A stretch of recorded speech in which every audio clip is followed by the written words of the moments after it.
Hello everyone, this is professor Shahida Bawa.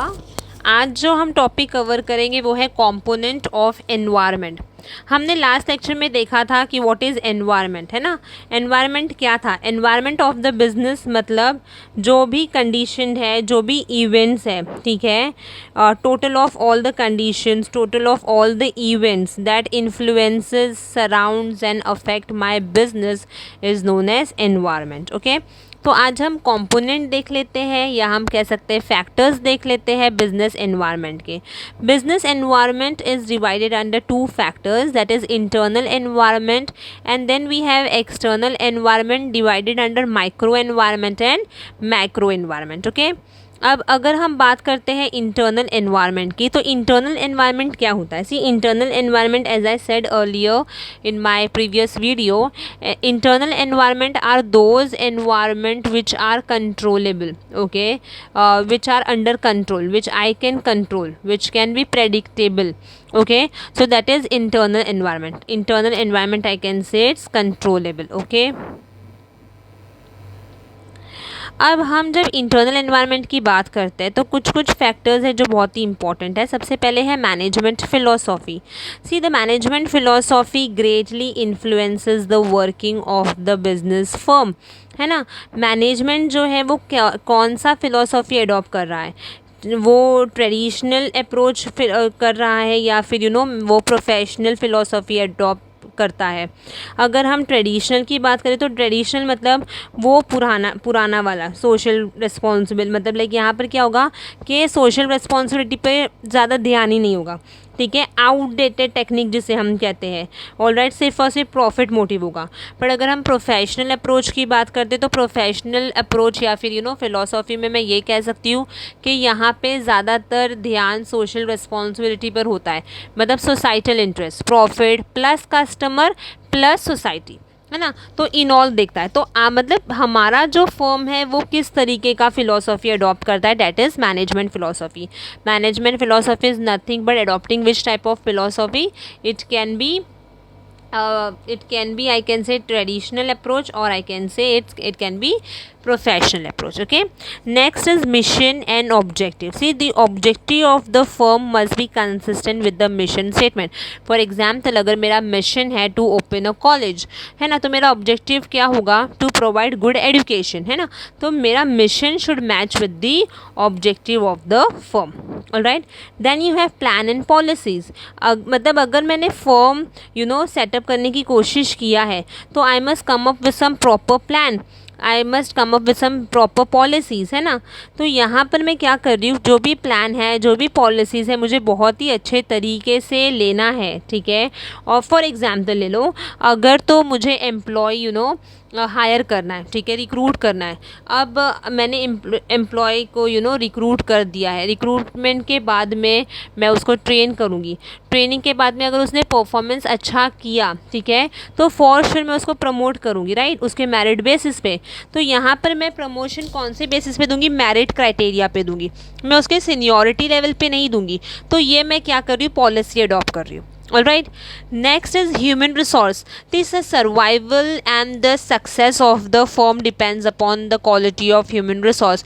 Knowledge, skill, attitude किस तरीके का है एम्प्लॉय का, है ना, उसके बेसिस पे ही तो वो अच्छे से काम करेगा।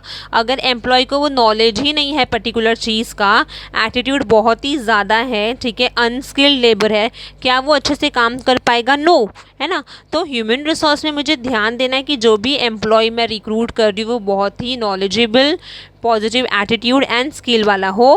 प्लस मैं अगर वो ये सब कुछ कर रहा है तो क्या हो सकता है, हम उसे highly dedicated and motivated team में डाल सकते हैं, है ना।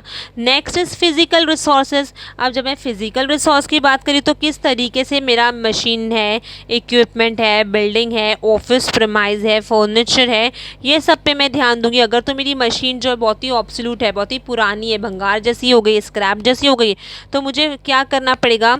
मुझे उसे रिप्लेस करना पड़ेगा, है ना, तभी जाकर अच्छी क्वालिटी का प्रोडक्ट जो है हम मैन्युफैक्चर कर पाएंगे।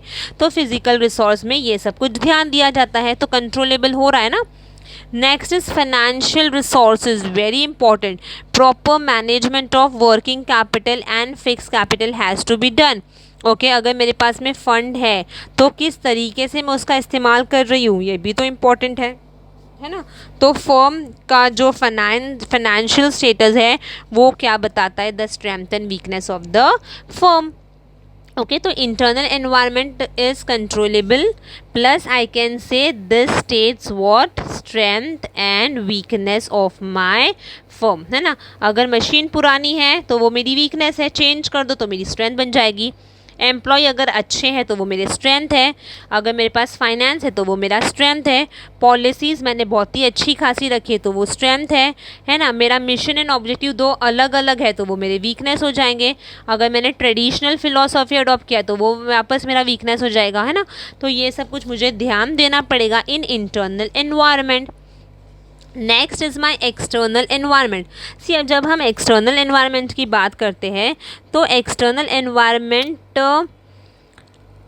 Also plays a important role in the success and survival of business firm. अगर वहाँ पर कंट्रोलेबल था तो यहाँ पर it is unpredictable and it is beyond control.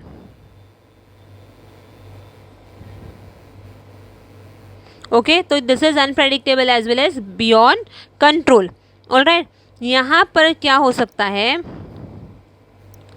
यहाँ पर क्या होगा, मेरी अपॉर्चुनिटीज़ जो है वो पता चल जाती है.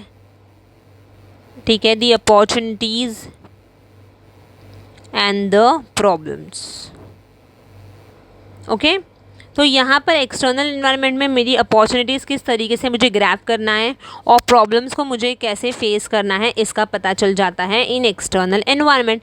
एक्सटर्नल एनवायरनमेंट में दो है. फर्स्ट इज़ माइक्रो एनवायरनमेंट, है ना. अब माइक्रो एनवायरनमेंट देख लेते हैं कि क्या क्या है. ओके, माइक्रो एनवायरनमेंट में सबसे पहला है customer. See, customer plays a very important role in every business, है ना. कस्टमर का likes, dislike, wants, need, behaviour में मुझे बहुत ही अच्छे से जानना है, पढ़ना है, और उसके बेसिस पे ही मेरा जो भी प्रोडक्ट डिज़ाइन है, प्राइसिंग है, प्रमोशन है, प्लेस है, वो मैं बना सकती हूँ. Next is competitor. कॉम्पिटिटर की सब इन्फॉर्मेशन मेरे पास होनी चाहिए कि प्रोडक्ट डिज़ाइन क्या कर रहा है, प्राइसिंग क्या हो रहा है, प्रमोशन स्ट्रैटेजीज़ क्या लेकर आ रहा है, डिस्ट्रीब्यूशन कहाँ कहाँ हो रहा है ना. तो अगर तो मुझे मेरे कस्टमर का नीड एंड प्रेफरेंसेस पता है तो वो मेरी अपॉर्चुनिटी है, मैं ग्रैब कर सकती हूँ. अगर मुझे नहीं मालूम है तो ये मेरी प्रॉब्लम हुआ. वैसे ही कॉम्पिटिटर के पहले अगर मैंने कुछ डिसीजन ले लिया तो वो मेरी अपॉर्चुनिटी हो गई, पर कॉम्पिटिटर ने ऑलरेडी चीज़ें लेकर आ गया है मार्केट में तो वो तो मेरे लिए प्रॉब्लम हो गया ना, and I need to face those problem. Okay, next is channel intermediates. Channel intermediates की जब हम बात करते हैं तो this is nothing but dealer. किस तरीके से इन लोग कस्टमर तक मेरा सामान पहुंचाएंगे, ठीक है, कौन से बेसिस पर पहुंचाएंगे. डीलर्स को हमेशा मुझे मोटिवेट करना है, पुश एंड प्रमोट. मतलब वो सामान अगर बेचता है तो कहीं ना कहीं I need to promote him, है ना. I need to give him incentive so that he can promote my product effectively and efficiently.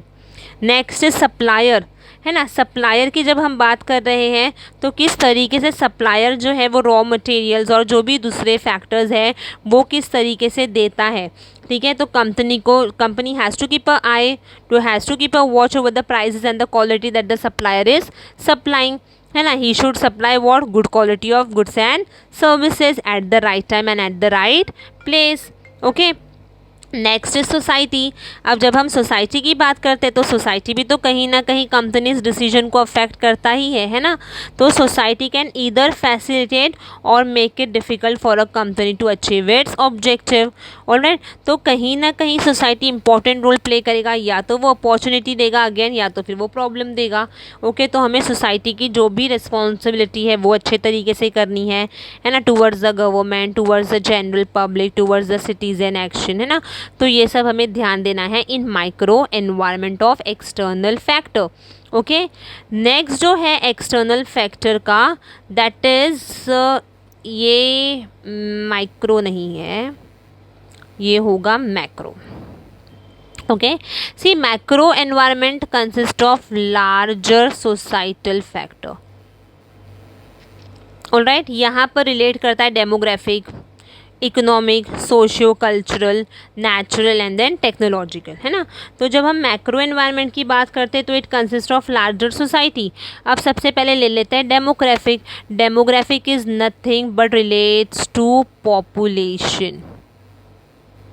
एक मिनट, ये हम अच्छे से कर लेते हैं वापस। माइक्रो मैंने कहा था, ये मैक्रो है ना। डेमोग्राफिक को हम कह सकते हैं population which relates to gender, ठीक है, life expectancy, sex ratio, then age composition. तो जो भी ह्यूमन पॉपुलेशन से रिलेट करता है उसको हम कहते हैं डेमोग्राफिक। ऑलराइट, तो इसकी हमें इन डेप्थ अच्छे से स्टडी करना पड़ेगा और तब जाके हम मार्केटिंग एंड प्रोडक्शन स्ट्रैटेजी ले सकते हैं। Next is economic. Economic condition कैसा है ना, मार्केट का economic condition, economic policies of the government, है ना, economic system prevailing in the country. तो ये सब कुछ हमें नॉलेज होनी चाहिए, गवर्नमेंट की policies relating to tax, foreign trade, foreign investment, capital, ये सब कुछ। Alright, next is natural environment. Natural environment, water, land, minerals, ये सब के बारे में अच्छे से मुझे पता होना चाहिए और फर्म जो है वो अच्छा खासा मेजर लेना चाहिए to erase and control the pollution. Okay, तो ये हो जाता है मेरा natural. Next is socio cultural. See socio cultural है cultural, tradition, belief, values etcetera, है ना। वेस्टर्न कल्चर जो है are influencing Indian customer specially the younger generation. Younger generation के लाइफस्टाइल, टेस्ट, प्रेफरेंसेस सब कुछ चेंज हो रहे हैं। सेम टू सेम हम वेस्टर्न कल्चर अडॉप्ट कर रहे हैं आजकल, है ना। तो सोशियो कल्चरल को भी तो स्टडी करना बहुत इंपॉर्टेंट फैक्टर है। आजकल के यंगस्टर्स को क्या चाहिए हमें वो पढ़ना पड़ता है। तो the buying behavior of the members in the society also keeps on changing. Okay, what type of dress they want, what type of lifestyle are they living in, तो ये हमें स्टडी करना पड़ेगा। and the last is technology. business firm must monitor changes in technological environment. if possible firm को क्या करना है, जो लेटेस्ट टेक्नोलॉजी है वो क्या करना है, ऑपरेट करना ही पड़ेगा, है ना। तब जाके ही तो कस्टमर्स हमारे सामान खरीदेंगे। ऑलराइट, तो ये था कंपोनेंट ऑफ एनवायरनमेंट। हमने पढ़ा इंटरनल एनवायरनमेंट जो कि कंट्रोलेबल है, हमने पढ़ा external environment divided into two parts, micro and macro. Okay, hope ये जो टॉपिक है कंपोनेंट ऑफ एनवायरनमेंट वो क्लियरली अंडरस्टूड हो गया होगा सभी को, एंड होप ये जो सेशन है वो अच्छे तरीके से समझा होगा। Do like, share and subscribe my channel. Thank you.